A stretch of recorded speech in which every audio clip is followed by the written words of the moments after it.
ضيفي اللي معايا في الفقرة دي هو عالم من علماء مصر في مجاله، وببقى فرحانة جدا وفخورة جدا جدا ان في ناس من علمائنا في مجال طب التجميل بتجيلهم ناس من بره، يعني بيحجزوا عندهم من بره ويجوا بقى من الدول العربية من الدول العربية بدل ما بيروحوا بقى اوروبا وبتاع والحاجات دي. لا، بقت مصر وجهة ليهم، ده بواسطة أسامي مهمة عملت نجاحات عظيمة. من حوالي نقول شهر ونص كده أو شهر وأسبوع كان ليا واحدة زميلة، ولا بلاش زميلة دي عشان هتعرف يعني، بلاش، واحدة صديقة جسمها كان فيه ديفوهات زي جسمنا كلنا، اللي هو يعني في المرحلة السنية دي مفيش بقى وسط، الأمور بنبتدي نلبس حاجات واسعة عشان تداري، مفيش التجسيمة. ما قابلتها من مثلا 3 ايام، فانا لقيت انسانه اخرى، فانا قلت لها هو انت ولا انت مش انت؟ قالت لي لا. انا قلت لها امال ده الوسط الكتكوت ده ازاي؟ ما تقوليليش بقى لا رياضه ولا ريجيم، لانه مش هينفع في شهر ولا شهر واسبوع يحصل الكلام ده. بالفرد حصل. طب الحته بقى اللي هي بتاعت دي جت ازاي؟ الامور اتظبطت كده. قلت لها لا، مش يعني هتقولي لي الحق. فقالت لي الحق بقى ايه؟ ان هذا العالم العظيم المحترم حولها من انسانه لانسانه، حولها كمان نفسيا، بقت تلبس جوبات وتدخل البلوزات من جوه وفساتين مكسمه وبتاع، وانا عايزه من ده. فقلت لها لا، نتصل بقى بدكتور. مشرفني استاذ دكتور احمد صلاح الدسوقي، استشاري جراحات التجميل والاصلاح وتنسيق القوام. يا دكتور شرفتني وانستني. زدني شرف، وميرسي على الانترو الجميل جدا ده. والله انا اللي ميرسي ليك على اولا انت مشرفنا في كل الدول العربيه، اسم حضرتك ما شاء الله، والناس اللي بتيجي يعني بقت في رحلات بتجيلنا كده من عند اخواتنا في الدول العربيه، وكمان زميلاتنا الفنانات، مش هقول اسامي عشان طبعا انا عارفه ان حضرتك رفضت تماما وقلت لي لا دي اسرار مهنه طبعا. فمش هقول اي اسم من اسامي زميلات بس انا يعني انا عارفاهم يعني، وانا قلت لحضرتك يعني اسم واحده فيهم. انا يزيدني شرف. ايه العظمه اللي انت عاملها دي؟ ازاي يا فندم وسط يبقى قطره مثلا 100 فتحول لقطره 40؟ انا عايزه افهم.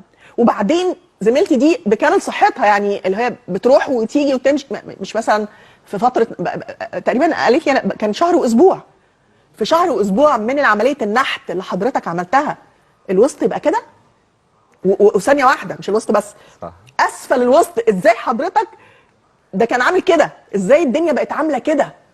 لا اشرح لي يعني ايه نحت القوام ده اساسا. طيب، هو كان زمان في كونسبت قديم خالص اسمه شفط الدهون، او ان احنا نشفط دهون من اماكن معينه. الموضوع ده اختلف كليا في الفتره الاخيره. التجميل ميزته دايما ان هو اب تو ديت، كل شويه في فكره جديده، في جهاز جديد، في كونسبت جديد في الشغل بيخلينا نبدا ان احنا نتعامل بشكل افضل وبشكل حرفي اكتر. دلوقتي تنسيق القوام، او ان هو ال4 دي لايبوسكالبشر، او النحت رباعي الابعاد، ده الكونسبت الجديد الموجود في فقره شفط الدهون. دي اسامي جديده احنا بنسمعها بالظبط، يعني على ايام انا زمان من 14 15 سنه كده كنت عملت حاجه كده الحقيقه وفشلت يعني، او ما ادتنيش النتيجه. بس الاسامي دي بقى حضرتك الرباعي الابعاد والنحت مش عارفه القوام بالايه ده جديد. هو ده الفكر الجديد. زمان كان فكرتنا ان احنا لما نيجي نعمل شفط دهون، فكرتنا ان انا هنزل كام لتر دهون. انا عملت عمليه نزلت 3 لتر 4 لتر، هو ده الهدف، ان انا انزل دهون. دلوقتي هدفي ان انا اعمل نحت لشكل الجسم، ابرز مظاهر الجمال الموجوده في المنطقه. وليكن مثلا البطن، لازم ان انا اعمل ميد لاين، خط النص، الفي شيبت بتاعه البطن، ان انا اعيد توزيع دهون في اماكن تانية عشان اوصل لكيرف شكله كويس، اوصل لشكل الاور جلاس كويس خالص، او الشكل الكيرفي اللي احنا الناس كلها عايزاه، الكيرفي. ايوه، ده الكونسبت الجديد. لازم كل الدهون دايما في كونسبت كده، اللي هو دهونك يعني ممكن نستفيد بيها باماكن تانية. مش معنى ان انا عندي دهون ان انا خلاص عايز اشيل الدهون دي وخلاص، لازم ان انا اعيد تنسيق القوام عشان يوصل لشكل كيرف كويس. طب ممكن حضرتك توضح لي الصوره دي اكتر؟ طيب. يعني ايه فكره، عشان برضو الناس اللي معانا يبقوا فاهمين، ان انا مثلا اشيل دهون من منطقه المعده مثلا والبطن، بتبقى يعني الدنيا خاصه بعد ما بنولد مره واثنين ويمكن 3 الجلد ما بيبقاش زي الاول ولا العضلات بتبقى والدهون بتزيد. بالظبط. يعني ايه اخد الدهون دي احطها في مكان مثلا تاني ولا اعمل ايه؟ احنا هنقسم الناس على 2 كاتيجوريز. في كاتيجوري هدفه كله ان هو عنده تراكم للدهون، بس كفاءة الجلد عنده كويسة، ان عضلات البطن عنده كويسة. فده بنبدأ ان احنا نعمل له نحت للقوام، ان احنا نبدأ ان احنا نعيد تنسيق شكل البطن دي بشكل كويس، ان احنا نبدأ ان احنا نعمل نحت الخط النص، نشفط الدهون الموجودة في منطقة البطن والكيرف والوسط، ان احنا نعيد توزيع الدهون في منطقة الهبس او منطقة الخفسات او منطقة العضلة النايمة زي ما الناس بتقولها، عشان نعيد توسيع الجسم عشان نوصل لشكل كيرفي كويس. في كاتيجوري تاني خالص اللي هو ست خلفت كذا مرة، ولدت كذا مرة، عضلات البطن ضعيفة، في كشكشة وكرمشة في الجلد، الشيب مش كويس، ما بقيتش اعرف ان عندي ثقة في النفس. بنبدأ ان احنا نعيد توزيع القصة دي لشكل تاني اللي هو التامي تاك او الابدومين بلاستي، ان احنا نبدأ ان احنا نزيل الجلد المترهل، نعمل نحت للخصر، نعمل ربط للعضلة، نعيد توزيع الدهون في مناطق تانية. كل الكلام ده بيخلف في الشكل 180 درجة، نوصل لشيب مختلف تماما. طيب. يبقى في ثقة في النفس من اول وجديد طبعا. تمام، احنا كده عرفنا الفكرتين، فكره توزيع الدهون في اماكن اللي هي اللي ما فاضيه نحاول نعملها. طب خليني في الحته اللي هي بتاعت، لان بناتنا او يعني السيدات اللي بينجبوا مره واثنين وفعلا شكل الجسم بيتغير تماما عن بالظبط. عن زمان. فكره الشد دي او فكره انك تشيل الجلد الزائد، هل برضو اقدر ترسمني، يعني ترسم الجسم برضو بنفس طريقه اللي هي بتاعت اللي مش مخلفه؟ بالظبط. ينفع ان انا ارسم هنشوف حاجه الجسم. دلوقتي برضو معانا صور او فيديوهات او كده. فيديو الله يعني ايه ده؟ ده مثلا ان احنا عندنا البطن فيها ترهلات، الويست مش مرسوم، ببدا ان انا اعمل النحت رباعي الابعاد عشان ابدا اظهر مظهر الخصر، اعيد توزيع الدهون تحت فيبقى الكيرف باين بالشكل ده.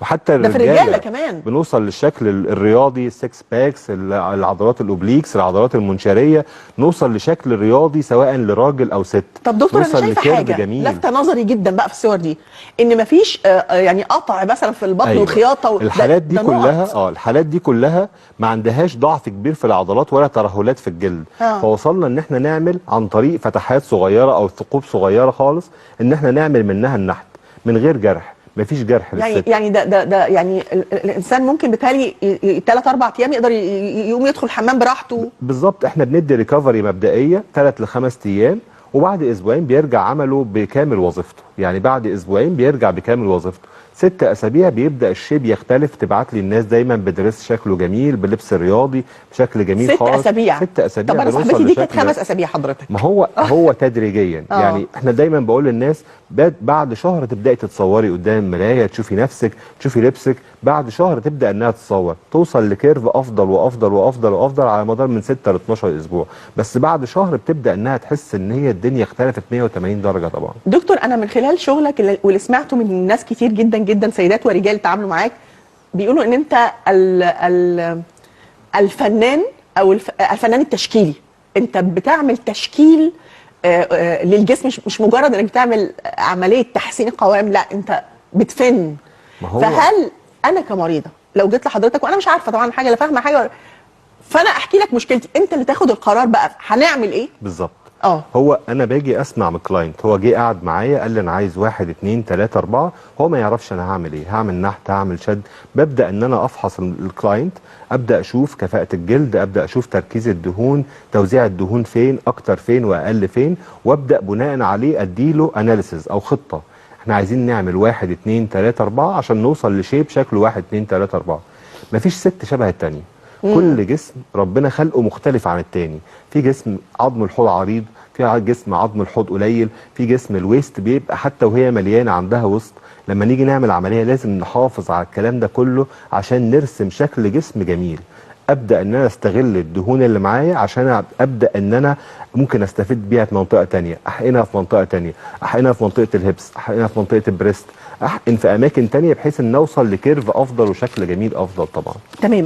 طيب في بقى عايز اعرف يعني ايه عمليه المامي ميك اوفر؟ طيب زمان كان في كونسبت كده ان انا كل عمليه لازم تبقى سيبريت، يعني كل عمليه هعمل عمليه في البطن يبقى مستقله، الظهر مستقل، الثدي مستقل، الدراعين مستقلين. كل الكلام ده بيخلي الشخص عشان يوصل للنتيجه اللي هو عايزها هيقعد 3 4 سنين بعمليات كتيره جدا. لان لازم زمن بين كل عمليه والثانيه. بالظبط، على الاقل من 3 ل 6 شهور زمن بين كل عمليه والثانيه، فانا هوصل للشكل بتاعي كمان كتير قوي. ممكن على ما اصلح حاجه بعد ال4 سنين دول يطلع مكان تاني يحصل قصه تانيه. فالقصه دي كلها بقت مختلفه.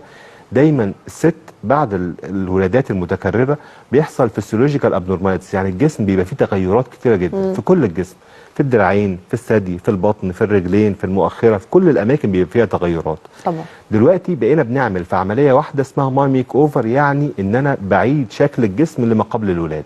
ارجع المدام بنت، ارجع المدام شكلها بقى عندها ثقه في النفس 180 درجه. ان انا ابدا ان اعمل تظبيط لشكل الثدي عن طريق بقى الشد او التكبير او التصغير على حسب الثدي شكله عامل ازاي. نبدا ان احنا نشوف البطن، هنعمل نحت ولا هنعمل شد، هنعمل نحت للخصر وهنعمل نحت للظهر كمان، هنعيد توزيع الدهون في المؤخره، هناخد الميديال ثاي او المناطق الداخليه من الفخذين، هنعيد تظبيط شكل الدراعات. فكل الكلام ده بيبدا ان هو يتعمل في عمليه واحده بفتره ريكفري واحده، وارجع بشكل مختلف 180 درجه. عشان كده الحاجات دي بتفرق كتير في نفسيه الناس طبعا، عشان نوصل لشكل كويس في فتره قليله وفتره ريكفري واحده. فانا عملت كل الكلام ده وخلاص بقيت عملت حاجه ثبت عليها مدى العمر بقى ان شاء الله. طب دكتور، انا عايزه اعرف معلش، يعني فروع العيادات بتاعت حضرتك فين؟ علشان ممكن حضرتك تبقى يعني بتحب مناطق مثلا ومناطق لا يعني كل وعامل عيادات في مناطق والستات في المناطق الثانيه تزعل بقى مننا وكده. احنا عندنا 4 فروع. عندنا فرعين في القاهره، فرع في المهندسين، وفرع في مدينه نصر، وعندنا فرع في طنطا، وعندنا فرع في اسكندريه. يعني بتوع التجمع الخامس يقدروا يجوا لك مدينه نصر، وبتوع شيخ زايد و6 اكتوبر المهندسين. طب تمام. وفين تاني؟ وفي طنطا فرع. طنطا حلو جدا. وفي المهندسين فرع. لا، وفي اسكندريه فرع. اسكندريه. طب ما هو حضرتك جمهورنا في وجه ابي بيتضايقوا. ده يزيدني شرف. انا ليا جمهور كتير بيجي لي من الصعيد، بيجوا لي في القاهره دايما. كل الناس حبايبنا من الصعيد كتيره بيجوا لي في القاهره. يعني طبعا مفيش امل كده بنعمل لهم برضو عياده هناك كده؟ ربنا يدينا الصحه. ربنا يا رب يديك الصحه والعافيه والوقت كمان. انا عارفه قد ايه، غير طبعا اخواتنا اللي بيجوا لحضرتك من الخارج من الدول العربيه، طبعا دول فوق دماغنا والاولويه ليهم طبعا، دول ضيوفنا طبعا. بس برضو واخدين حضرتك مننا جامد يعني. ده يزيدني شرف، يزيدني ربنا يخلي حضرتك. طيب عايزه اعرف بعد ما اعمل العمليه دي قدامي قد ايه؟ حضرتك قلت لي قدامي حوالي أسبوعين. عشان شكلي يبان. الشكل يبان. احنا بقسمها للناس كده، بقسمها للناس ان هو بعد اسبوع بيبقى فتره ريكفر وصل ل 50-60% من صحته. بعد اسبوعين هو بيبقى فولي ريكفرد، خلاص بيبقى كويس، خلاص بيرجع شغله وعمله واموره كويسه خالص. واسبوعين دي فتره مختلفه من شخص لشخص، يعني في ناس بشوفها بعد 10 ايام بترجع شغلها كويس خالص، وفي ناس بتقعد الاسبوعين فتره كويسه خالص. يبدا الشيب يبان والشكل يبان قدام المرايه وفي اللبس وفي الهدوم. بعد شهر بتبقى بان حوالي 60% من الريزلت. بعد 3 شهور او من 10 ل 12 اسبوع على حسب الشخص وعلى حسب كميه الدهون بيوصل للفول ريزلت بتاعه. طب دكتور معلش سؤال بقى يخصني. لو حد للاسف حظه كان مش حلو وهو كبير يعني شويه في السن كده، لا ومن مثلا عمل شفط او حاجه زي كده من حوالي مثلا 15 سنه، والنتيجه ما كانتش بسطاه، لان ما كانش فيه على ايام زمان فكره النحت. بالظبط. في ناس كتيره بتجيلنا كده، في ناس كتيره بتجيلنا كده يقدروا يعملوا بالظبط. في ناس كتيره بتجيلنا بالريدو.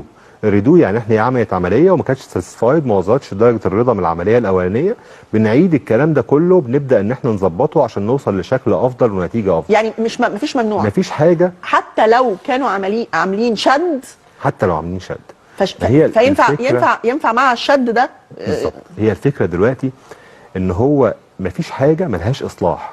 التجميل مفيش حاجه مفيش اصلاح. دايما لما كلاينت بيجي لي عامل عمليه بره بيبقى جاي وعنده ندم كبير جدا، وعنده يعني ضد التجميل جدا بسبب اللي حصل معاه. هي القصه كلها دلوقتي مفيش حاجه ملهاش ريدو، بس هي القصه ان انا اعمل الريدو مع حد كويس عشان اعرف اوصل لشيب كويس. للاسف بيجي لنا ناس طبعا عامله عمليات كتيره قبل كده ومش وصلت لدرجه النجاح بتاعتها عشان ما عرفتش افهم اللي قدامي. ما هو جزء من الاناليسيز ان انا افهم الشخص اللي قدامي. عشان كده مسميين حضرتك النحات الساحر. ما هو لازم كل شخص ليه اكسبكتيشن، ليه توقع.